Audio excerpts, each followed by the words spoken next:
I didn't expect to meet Ethan the way I did. It wasn't dramatic or cinematic. It was ordinary, too ordinary to feel dangerous at first. He moved into the apartment across the hall from mine in early spring, carrying boxes by himself, earbuds in, hoodie pulled low. I remember noticing how polite he was before I noticed how attractive he was. He smiled, nodded, asked if the elevator was working. That was it. Nothing about that moment warned me what he would come to mean. We started talking the way neighbors do. Small comments in passing, complaints about the building's plumbing, jokes about the thin walls. Over time, those comments turned into conversations. Conversations turned into shared coffee runs.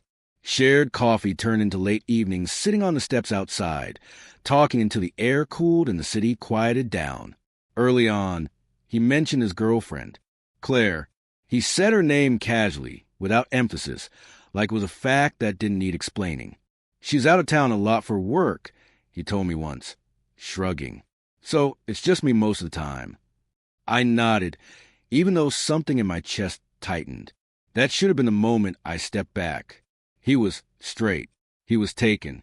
End of story. I told myself that being gay didn't mean I couldn't have straight friends.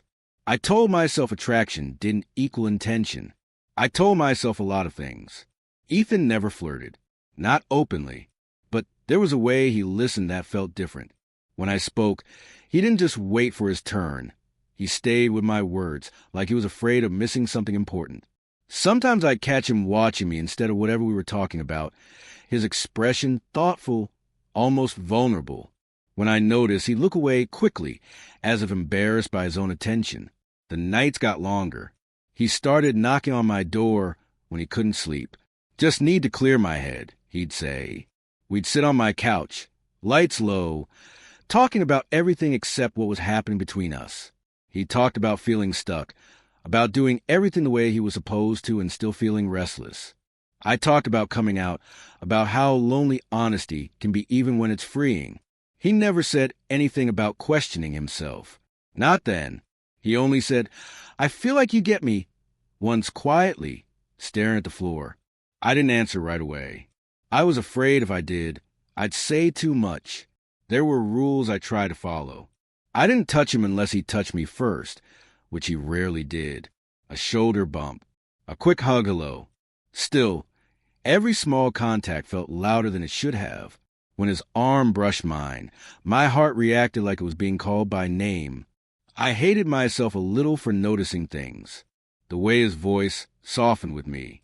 The way he lingered before leaving. Keys already in hand, as if hoping I'd give him a reason to stay. I hated myself more for hoping he would. One night, he told me he and Claire had argued on the phone. Nothing explosive, just distance. "It's like we're talking past each other," he said. I don't know when that started. He looked up at me then, eyes tired. "With you, it's easy." That sentence crossed something. Not out loud, but inside me. I reminded myself that ease could be friendship. That comfort didn't mean desire. That his relationship was not my place to enter. But I also knew this was how lines blur.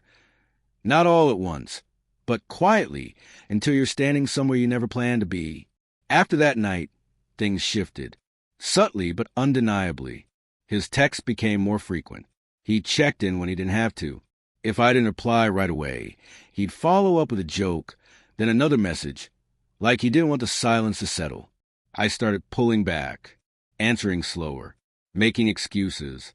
I told myself I was protecting us both, but the distance didn't bring relief. It only made everything sharper when we were together again. The last evening before everything changed, we sat outside like we always did. No music, no phones, just the hum of traffic and the glow of streetlights. He was quiet, restless. Finally, he exhaled and said, almost himself, "I don't feel like myself when I'm not around you." He laughed after, like he'd said something stupid. I didn't laugh back. I felt the weight of that sentence settle between us, heavy and unresolved. He stood soon after, said goodnight, and walked back to his apartment. I stayed where I was long after the door across the hall closed, knowing something had already begun, whether either of us was ready to admit it or not. After that night, I told myself things had to change. Whatever was growing between us was no longer harmless, and pretending otherwise felt dishonest. So I created distance the only way I knew how, by being polite, calm, and unavailable. I stopped answering late-night texts. When he knocked on my door, I claimed I was busy. I smiled when I saw him in the hallway, but I didn't linger. Ethan noticed immediately. "Did I do something?" he asked one afternoon, catching me before I could escape down the stairs.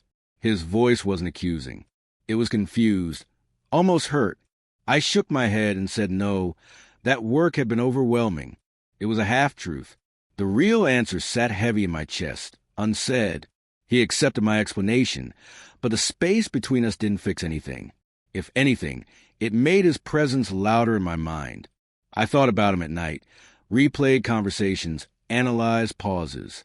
I hated how much power he had over me without even trying. A week later, he showed up again, unannounced, breathless, eyes restless. "Can we talk?" he asked. I stepped aside before my better judgment could catch up. We sat on opposite ends of the couch this time, the distance intentional, almost symbolic. "I don't like whatever this is," he said, gesturing vaguely between us. The not talking, the pretending nothing's off. He rubbed his hands together, nervous. "I feel like I'm losing something, and I don't even know what it is." I stared at my hands. "You're not losing anything," I said carefully. "You're just protecting what you already have." He looked up sharply. "That's not fair, isn't it?" My voice was calm, but my heart was pounding. "You have a girlfriend. You've been clear about who you are. I'm just trying to respect that." Silence stretched between us. Then he said quieter, "I don't know if I've been clear. I don't know if I've been honest." That was the first crack. Not a confession, just doubt. But doubt was dangerous enough. He didn't rush into explanations. He didn't label anything.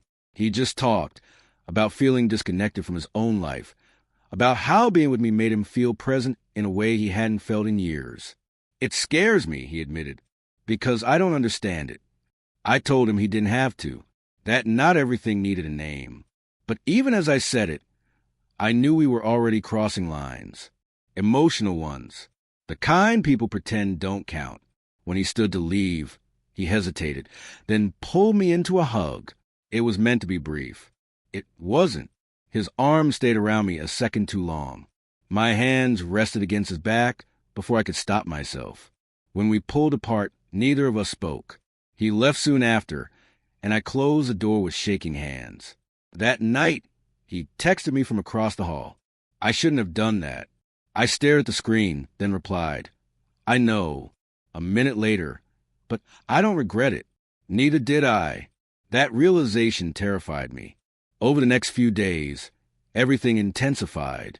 We didn't see each other much, but when we did, the air felt charged. Every look carried meaning. Every word felt chosen. He avoided mentioning Claire, but her absence was always there, like a shadow we refused to acknowledge. Then came the night it finally spilled over. We were outside again, sitting on the steps, closer than usual. He was quieter than normal, shoulders tense. "I can't stop thinking about you," he said suddenly.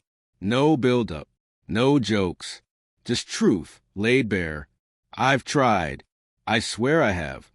My instinct was to shut it down, to protect us both. Instead, I asked, "What does that mean, Ethan?" He swallowed hard.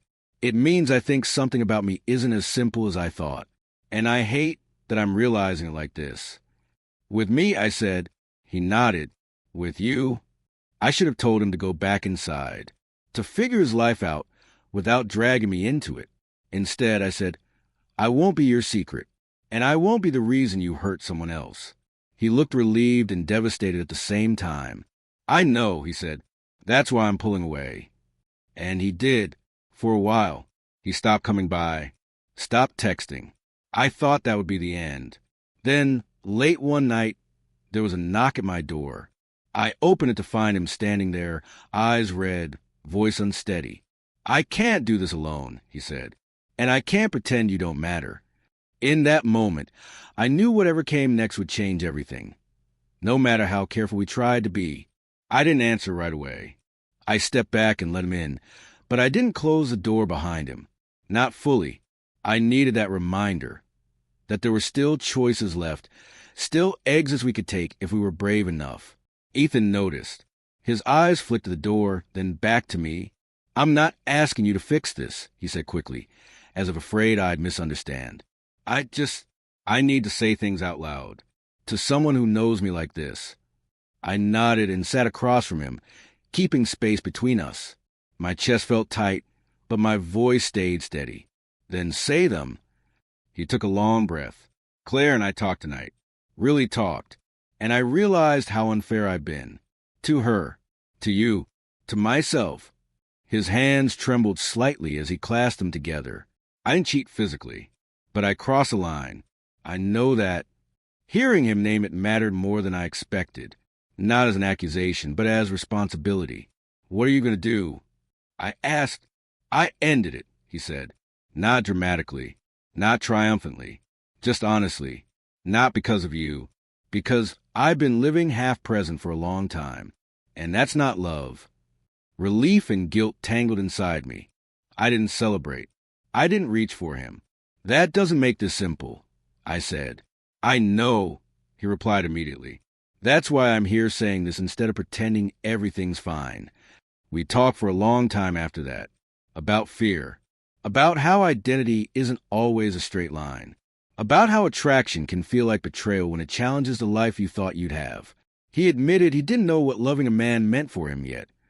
Only that denying had been slowly hollowing him out. I listened, but I didn't promise anything. "I won't step into something unfinished," I told him. "And I won't be your experiment." He nodded. "I wouldn't ask you to." That was the moment I trusted him. Not because he had answers, but because he respected my boundaries when it would have been easier not to. We agreed on space. Real space. Not silence filled with longing, but time to let consequences land where they needed to.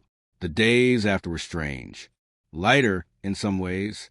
He didn't disappear, but he didn't lean on me either. We checked in occasionally, brief and honest. No late-night confessions. No blurred edges. I missed him more than I expected. But I also felt steadier, like I'd chosen myself instead of waiting to be chosen. Weeks later, he asked if we could take a walk. Neutral ground. No expectations. We talked like two people meeting again after a long pause. He looked different, not happier, exactly, but clearer, less divided. "I'm not asking for anything," he said as we stopped under a streetlight. "I just wanted you to know that whatever this is for me, it's real, and I'm willing to move slowly. Or not at all. I just didn't want to leave things unsaid." I studied his face, searching for urgency, for neediness, for escape. I didn't see it. I saw someone learning how to stand on his own. "I don't know where this leads," I said, "but I know how I want it to start. With honesty, with patience, with no one being hidden." He smiled then, not the easy smile from before, but something softer, earned. "I can do that." We didn't kiss.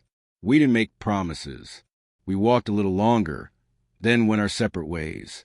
And for the first time since I'd met him, the quiet didn't feel heavy. Some people think infidelity stories are about temptation winning. This one wasn't. It was about what happens when desire forces a truth into the open, and what you choose to do once you see it clearly. He said he was straight. Maybe he believed it once. Maybe he still didn't know exactly who he was becoming. But what mattered, in the end, wasn't a label. It was a choice to stop lying, to others and to himself. And whether our paths continued together or not, I knew one thing for sure. Whatever love touched us next would be built on truth, not silence.